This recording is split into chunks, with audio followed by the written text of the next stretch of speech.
Hello friends, কেমন আছো সবাই? আশা করছি সবাই ভালো আছো। আমি রাত্রি আরপি অনুষা লাইফস্টাইলে সবাইকে স্বাগত জানিয়ে নতুন একটি টিপসের ভিডিও নিয়ে চলেছি। নতুন টিপস পেতে অবশ্যই আমার চ্যানেলটি সাবস্ক্রাইব করে আমার পাশে থাকবেন। ভিডিওটি ভালো লাগলে অবশ্যই একটা লাইক অনেক শেয়ার করে দেবেন। চলে আসছি প্রথম টিপসে। দেখুন বন্ধুরা, আমি চাল নিয়েছি। আমরা যে চালটা আমরা রান্না করে ভাত করে খাই, তো সেই চালটা আমি নিয়ে নিয়েছি। আর চালের মধ্যে আমরা যখনই চালটা কিনতে যাই, কেনার পরে আমরা বাড়িতে নিয়ে আসি, আর চালটা ধোয়ার আগে কিন্তু আপনারা হাত দিয়ে দেখবেন চালে কতটা পাউডার, কেমিক্যাল এগুলো স্প্রে মিশিয়ে যাতে অনেক দিন চালটা ভালো থাকে তার জন্য কিন্তু রেখে দেয়। কিন্তু আমরা যখন বাড়িতে নিয়ে এসে চালটা ধোয়ার পরে রান্না করব, তখন কিন্তু চালের মধ্যে এই কেমিক্যাল বা কোন পাউডার থেকে যেতেই পারে। আর কিছুক্ষণ দেখুন চালের মধ্যে আমি জল দিয়ে দিয়েছি, আর চালটা একটু ভালো করে ধুয়ে নিচ্ছি। আর কতটা দেখুন নোংরা বেরিয়েছে। এটা কিন্তু একদম জলটা কেমন বাজে হয়ে গেছে। আর 3 থেকে 4 বার আমি জল পাল্টে আমি চালটা ধুয়ে নিয়েছি। আর তারপর আমি কি করছি দেখুন বন্ধুরা, আমি দিয়ে দিলাম লবণ। চালের মধ্যে লবণ কেন দিলাম? এই যে লবণটা দিলাম, চালের মধ্যে কোনো রকম পাউডার থাকলেও আর একবার যদি আমরা ধুয়ে ফেলে দিই, চালের মধ্যে থেকে যে পাউডার বা কেমিক্যাল এগুলো থাকবে, এগুলো কিন্তু চলে যাবে। আর এইভাবে যদি করে আমরা রেখে দিই কিছুক্ষণের মধ্যে, দেখুন বন্ধুরা, এরকম যদি আমরা ভিজিয়ে চালটা রেখে দিতে পারি, ভাতটা কিন্তু খুব তাড়াতাড়ি হয়েও যাবে। আর গ্যাস খরচা কিন্তু আমাদের একদমই অল্প হবে। আর দেখুন আমি চালের মধ্যে জলটা দিয়ে দিলাম, দিয়ে আরও একবার আমি এই জলটা ফেলে দেবো। জলটা ফেলে দেওয়ার পরে আমি এইভাবে কিন্তু রান্না করে নেব, কোনো রকম কেমিক্যাল বা কিছুই থাকবে না। অবশ্যই বাড়িতে এই টিপসটা অ্যাপ্লাই করবেন। চলে আসছি পরবর্তী টিপসে। আর দেখুন বন্ধুরা, আমরা যখনই ভাতটা রান্না করি, আর ভাত রান্না করার পরে কিন্তু আমরা ভাতের যে ফ্যানটা হয় সেটা ফ্যানটা মারি। আর ফ্যানটা যখন গালি কি হয়, আমরা একটা হয়তো বাটি বা মাঝারি সাইজের গামলির মধ্যে দিয়ে আমরা ফ্যানটা গালি। আর যখনই আমরা ভাতের মাড়টা গালবো, মাড়ের মধ্যে কিন্তু অনেকটাই ভাত পড়ে যায়। তার জন্য আমি কি করছি দেখুন বন্ধুরা, আমি একটা যে গামলিটা নিয়েছি তার মধ্যে আমি একটা চামচ ওইভাবে দিয়ে দিয়েছি। দেওয়ার ফলে কি হবে, আমাদের ভাতের হাঁড়ির যে ঢাকাটা আছে সেটা আলগা হয়ে গেলেও কিন্তু খুব চেপে কিন্তু একদম বসে থাকবে। আর দেখুন বন্ধুরা, কিন্তু একদমই পড়বে না, চামচটা আছে বলে চেপে বসে থাকবে। কোনো রকম কিন্তু মাড়ের মধ্যে আমাদের ভাতটাও পড়বে না।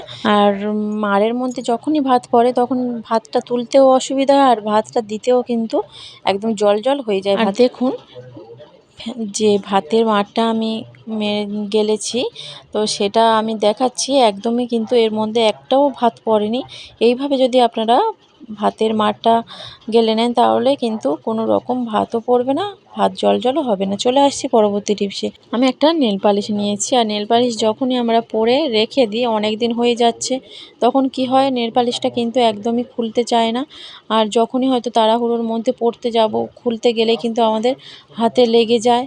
হাতে লাগলে কিন্তু অনেকটাই তখন অসুবিধা হয়ে যেতেই পারে। আর তার জন্য বন্ধুরা আমি কি করছি দেখুন, আর আমি একটা রাবার ব্যান্ড নিয়ে নিয়েছি। নিয়ে আমি কি করছি, যে নেল পালিশের ঢাকাটা আছে ওর মধ্যে কিন্তু আমি ভালো করে জড়িয়ে দিচ্ছি। আর দেওয়ার পরে কি হবে, যখনই নেল পালিশের শিশিটা এরকম ঢাকাটা একদম টাইট হয়ে যাবে, শক্ত হয়ে বসে যাবে, তখন আমাদের হাতে লাগবেও না। খুলতে গেলে দেখুন খুব সুন্দর করে কিন্তু আমি খুলে নিতেই পারবো, হাতে কিন্তু একদমই লাগবে না, আর হাতও আমাদের স্লিপও হবে না। আরেকটা টিপস বন্ধুরা, যখনই আমরা হয়তো নেল পালিশটা পরে রেখে দিচ্ছি, দেখা যায় যে নেল পালিশের যে ঢাকার ওখানটা আছে, ওখানে কিন্তু নেল পালিশ লেগে থাকে, যার কারণে কিন্তু একদম শক্ত হয়ে বসে যায় অনেক দিন পরে।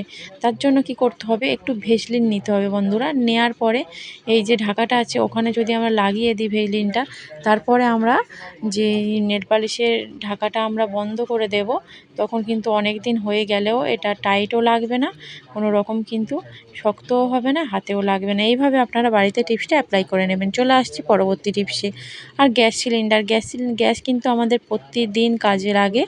আর গ্যাস সিলিন্ডার যখনই আমাদের খালি হয়ে যায় বা নতুন সিলিন্ডার আসে তখন কি হয়, আমরা হয়তো দিয়ে গেল, হয়তো আমাদের মেঝে থেকে টেনে টেনে আনতে অনেকটাই কিন্তু একটা আওয়াজও হয়। আর তখন কি হয়, একটা দাগও পড়ে যায়, যে সিলিন্ডারটা টেনে টেনে আনি আমাদের মেঝেতে দাগ পড়ে যায়। তার জন্য কিন্তু আমাদের যে দাগটা পড়ে যাবে তখন কিন্তু একদমই আমাদের দাগটা উঠতেও চাইবে না, আর বাজে কিন্তু একটা আওয়াজও হবে। তার জন্য আমি কি করছি দেখুন বন্ধুরা, আমি একটা টিপের খালি পাতা নিয়েছি। টিপ যে মেয়েরা যে টিপ পরে সেই টিপের পাতা নিয়েছি। আর টিপের পাতাটা নেওয়ার পরে এইভাবে আমি দিয়ে দিয়েছি সিলিন্ডারটার নিচে। দেওয়ার পরে কী হবে দেখুন বন্ধুরা, এইভাবে টেনে টেনে আনলেও কিন্তু যে বাজে একটা আওয়াজ হয় সেটাও হবে না, আর আমাদের যে মেঝেটা আছে ওটাও কিন্তু একদমই ভালো থাকবে, দাগও পড়বে না। আর আমি টিপের পাতাটা দিচ্ছি, তো আপনাদের সেটাও দিতে হবে তার কোনো কথা নেই, আপনারা একটা মোটা কাগজও দিলে হবে। এই টিপসটা অবশ্যই আপনারা বাড়িতে অ্যাপ্লাই করবেন। যদি মনে হয় আমার টিপসগুলো ভালো লেগেছে আপনাদের, আমার চ্যানেলটি সাবস্ক্রাইব করে একটা লাইক, অনেক অনেক শেয়ার ও কমেন্ট করে দেবেন কোন ভিডিও টিপসটা আপনাদের ভালো লেগেছে। ভিডিওটা এই পর্যন্ত রাখছি, যে যেখানে আছেন ভালো থাকবেন, সুস্থ থাকবেন।